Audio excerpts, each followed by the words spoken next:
The Beguiled is a new period drama directed by Sofia Coppola, and it is honestly shot very well, but it's a bad movie. It seems the enemy is not what we believe. I hope you like apple pie. Is that my recipe? It is. So I had heard a lot of good things about The Beguiled, and when my theater actually got it, I thought I'd support them supporting indie films by going to see it. And, I was looking forward to it. But I really think that, the advertising and how they're trying to sell the movie was pretty deceptive. Because, in all the trailers, they really kind of try to sell the sexiness and the kind of creepiness of all the women at the table, and that something's going on there. And really, most of the movie is just long images of like the plantation and the woods around it, and it's just incredibly slow and boring, like almost like it's on purpose. Like there's a one scene where they keep doing like they do a wipe so that they're doing something. He's cleaning the rose garden, and they go back and he's doing other stuff. And it made me think that, okay, are they trying to say that a day has passed? And then at the end of all the stuff, Nicole Kidman comes up and is like, well, thanks for doing all this, even though I know I said you shouldn't because of your leg. And it's like, wait, you said that at the beginning, so that was just one day? Like, why show him, 10, 15 minutes of him gardening? What's the point? And the point is, if you got rid of all of the fluff in this movie, I really think you could have had a 15, 20-minute movie. Like, you could have put everything important and boiled it down to 10 or 15 or 20 minutes. And the rest is just nothing. It's weird. It's a really stupid film. It's acted very well with, Colin Farrell as the Union soldier, Nicole Kidman and Kirsten Dunst as the older woman taking care of the young kids, and, Elle Fanning as one of the temptress or whatever. And, all the girls, I mean, some of the younger ones are a little wooden, but they're all fine. And, the dresses look fine.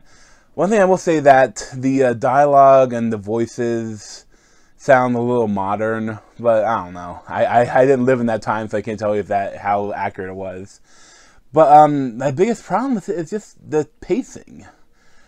It is just so incredibly slow, and I thought it'd be sexier when stuff does go down, and it is not sexy at all. Like, you barely get a little bit of a thigh, and you get a little bit of Colin Farrell's naked body. Not any, just he's wearing underwear, but Nicole Kidman's giving him a sponge bath while he's passed out. And that's really the only sexy kind of moments in the film. Even later when people have sex, it's all just on top of the clothes, and you see a little bit of pantaloons being ripped. And it's not very creepy either. And the biggest thing is that I don't know what this film is trying to say. If you make a film like this, you think you'd be trying to say something. And when I thought about it, it's almost anti-feminist, which is kind of weird. Because these group of women were fine until you put one kind of handsome man in the midst, and then they become a bunch of catty bitches that are all trying to vie for his attention, and when he gives it to one of the other women, they all want to get rid of him.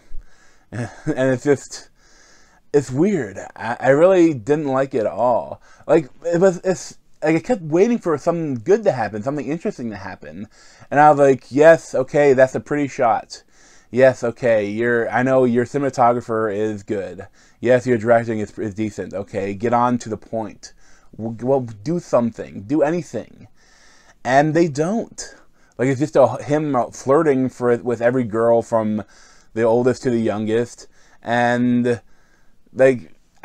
and when things go down, I might spoil it a little bit. I'm going to spoil it a little bit, but I'm probably going too much, but I mean, this is the biggest thing too. Is this is a remake. Why remake this film?